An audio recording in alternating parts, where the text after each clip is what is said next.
नवाज शरीफ के बेटे हसन नवाज को लंदन हाई कोर्ट ने दिवालिया करार दे दिया है। हसन नवाज को बरतानवी हुकूमत के टैक्स रेवेन्यू डिपार्टमेंट के टैक्स केस में दिवालिया करार दिया गया।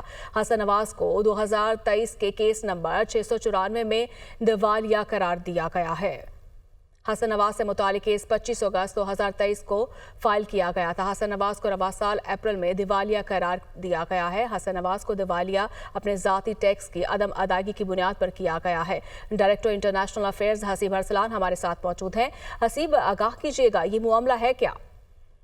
जी बिल्कुल, जैसा कि आपने फरमाया कि ये 25 अगस्त 2023 को HMRC जो यहाँ का टैक्स डिपार्टमेंट है, जैसे पाकिस्तान में FBR होता है, इस तरह यहाँ पे HMRC जो है टैक्स के मसाइल देखता है, उनकी जानिब से ये पिटीशन दायर की गई हाई कोर्ट में हसन नवाज के खिलाफ। और उसके बाद अप्रैल 2024 में, यानी इस साल 2024 में ये फैसला आया और उनको ऑफिशियली बैंकरप्ट डिक्लेयर कर दिया गया। और गजट जो कि पब्लिक एक इंफॉर्मेशन प्रोवाइडर है, उसकी वेबसाइट के ऊपर, जो सरकारी वेबसाइट है, उस पर मई में इस खबर को पब्लिश किया गया। सो ये आज से 6 महीने पुरानी खबर है। आज से 6 महीने पहले जो है ऑफिशियली उनको बैंकरप्ट डिक्लेयर किया गया। लेकिन आज जो है ये पाकिस्तानी मीडिया की जीनत बना और जल्दी खबर देने के जो एक दौड़ है, उसमें कुछ मीडिया हाउसेज ने हुसैन नवाज के भी नाम से ये खबर चलाई, जो कि हकीकतन हसन नवाज की बैंकरप्सी थी।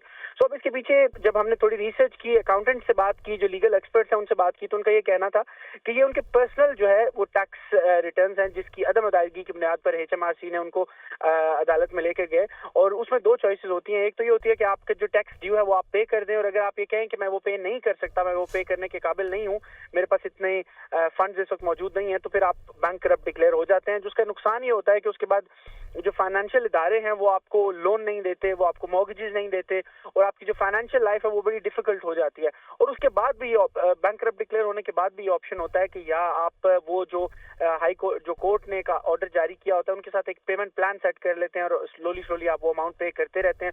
लेकिन जब तक आप वो फुली अमाउंट पे नहीं कर देते, आप बैंकरप्ट डिक्लेयर रहते हैं और आप कोई भी किसी किस्म की मॉर्गेज लेने से या किसी किस्म का लोन लेने से जो है वो कासिर रहते हैं। तो ये सिचुएशन है। इससे अलावा इसकी कोई और लीगल कोई कॉम्प्लिकेशन नहीं है। इसमें कोई ऐसे कोई जेल या कोई सजा होने का जो है वो अंदेशा नहीं होता। इसमें सिर्फ और सिर्फ फाइनेंशियल लॉस जो है वो आपको फेस करना पड़ता है, फाइनेंशियल डिफिकल्टी जो है वो फेस करनी पड़ती है। तो ये अभी तक की जो ताज़ा तरीन सूरत हाल है। हमने पता कराने की ये भी कोशिश की है कि वो अमाउंट कितनी थी, टैक्स अमाउंट जिसके एवज उनको जो है वो बैंकरप्ट डिक्लेयर किया गया है, लेकिन अभी तक ये इन्फॉर्मेशन जो है वो पब्लिक नहीं की गई। तो जो फ्रीडम ऑफ इंफॉर्मेशन एक्ट है, उसके तहत हमने एप्लीकेशन जो है वो सबमिट कर दी है HMRC को, क्योंकि आज वर्किंग डे नहीं है तो आज वो इन्फॉर्मेशन नहीं मिल सकी। तो उम्मीद ये की जा रही है कि कल वो इन्फॉर्मेशन भी, अगर HMRC डिसाइड करेगा कि उसको पब्लिक करना है, तो वो भी हमें कल तक मिल जाएगी, जिसके बाद ये ज्यादा क्लियर हो जाएगा कि कितनी बड़ी, बहुत बड़ी अमाउंट। ज़ाती टैक्स की अदम अदायगी की बुनियाद पर यह मामला पेश आया। बहुत शुक्रिया हसीब अरसलान आपका।